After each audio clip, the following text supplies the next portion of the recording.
ஆண்டவராக இயேசு கிறிஸ்துவின் நாமத்திலே அன்பின் வாழ்த்துக்கள். இந்த நாளிலேயும் உங்களை சந்திப்பதில் மகிழ்ச்சி அடைகிறேன்.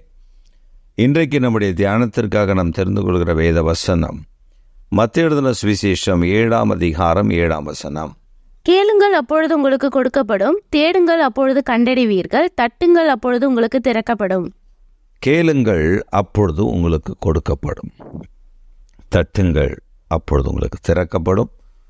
தேடுங்கள், அப்பொழுது கண்டடைவீர்கள். இதை ஆண்டவர் சொல்லும் பொழுது அதை கேட்டவர்களுக்கு அது புரிந்து கொள்வதற்கு கடினமாக இருந்தது. ஆனால் ஆண்டவர் அவருடைய அடுத்த காரியத்தில் அதை விளக்கி சொன்னார். தேடுகிற எவனும் கண்டடைகிறான். நாம் தேடுவது என்ன? சத்தியத்தை தேடுங்கள், சமாதானத்தை தேடுங்கள், சந்தோஷத்தை தேடுங்கள். ஏன் ஆண்டவர் இவைகளை வேதத்தின் அடிப்படையில் நமக்கு கற்றுக் கொடுக்கிறார் என்றால், தேவனை தேடுகிற இருதயம் நமக்கு வேண்டும். நாம் உலக பொருட்களை தேடுகிறோம், பெருமையை தேடுகிறோம், பதவியை தேடுகிறோம், பொருளாதார மேன்மையை தேடுகிறோம், நமக்கு பகட்டு வாழ்க்கைகளை தேடுகிறோம். ஆனால் தேட வேண்டியவைகளை தேடாமல் விட்டுவிடுகிறோம்.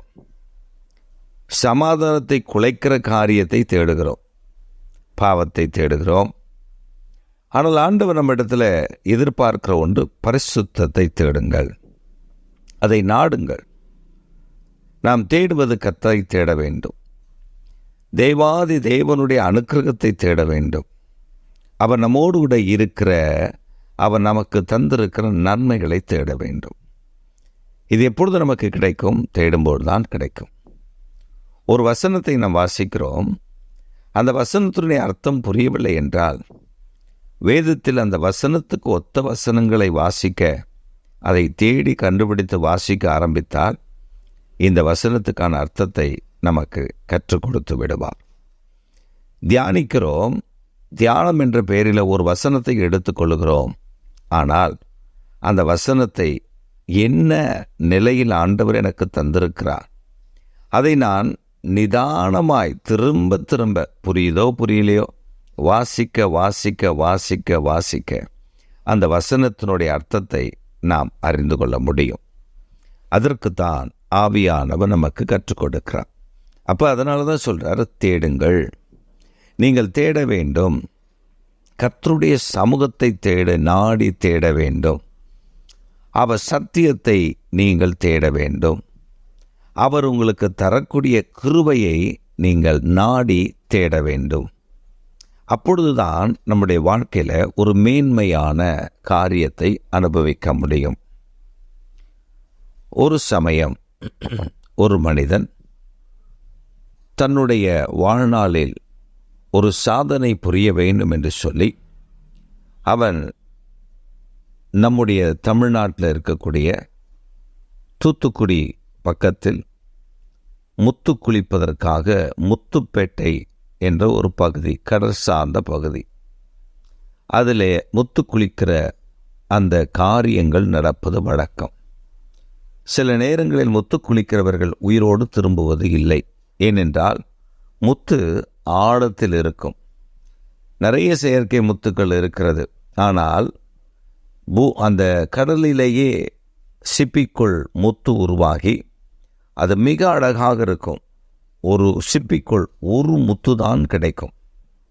இப்பொழுது ஆர்டிஃபிஷியலாக நிறைய முத்துக்களை அவர்கள் வளர்க்கிறார்கள். அப்படி அல்ல, ஒரே ஒரு முத்து தான் கிடைக்கும். அதுவும் விலை, ஏகப்பட்ட விலை இருக்கும். இந்த மனிதன் தன் வாழ்நாளில் அவன் மீன் பிடிக்க போகும்பொழுதெல்லாம், முத்து குளிக்க போகும்பொழுதெல்லாம் இவன் விரும்புகிற முத்து கிடைத்து விடாதா என்று ஏங்கினான். அவனுக்கு கிடைக்கவே இல்லை.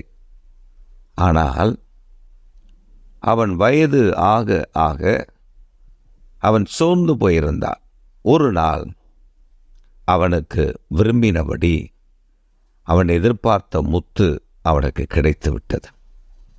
அதை கொண்டு வந்தால் மகிழ்ச்சி, அளவில்லாத மகிழ்ச்சி, அளவில்லாத சந்தோஷம். அவன் ஆர்ப்பரித்தான், துள்ளி குதித்தான். அதற்கீடினை இந்த பூமியில் ஒன்றுமில்லை என்று சொன்னான். உண்மைதான். அது எத்தனை கோடிக்கு போகும் என்று சொல்ல முடியாது. அவ்வளவு விலை உயர்ந்த அந்த முத்து அவனுக்கு கிடைத்து விட்டது. இதே போலதான் வேதத்தை வாசிக்க வாசிக்க வாசிக்க, அதை தேட தேட தேட ஆண்டவர் அதில் புதிய காரியங்களை கர்த்தர் நமக்கு சொல்லிக் கொடுத்து முத்துக்களை பார்க்கும் விலை உயர்ந்த சத்தியங்களை நமக்குள்ளே நிரப்பி விடுவார். அப்படி கிடைக்கும் பொழுது நமக்கு ஒரு மகிழ்ச்சி உண்டாகுமே. இந்த பூமியில் அதற்கீடினை ஒன்றுமே இல்லை. அவ்வளவு சந்தோஷத்தை அது நமக்கு தந்துவிடும். இன்றைக்கு அந்த சந்தோஷத்தை நாடி தேடுங்கள். அவர் உங்களுக்காக அதை வைத்திருக்கிறார். அதனால சங்கீதக்காரன் சொல்லுகிற 119:18 உம்முடைய வேதத்துள்ள அதிசயங்களை நான் பார்க்கும்படி என் கண்களை திறந்தார்.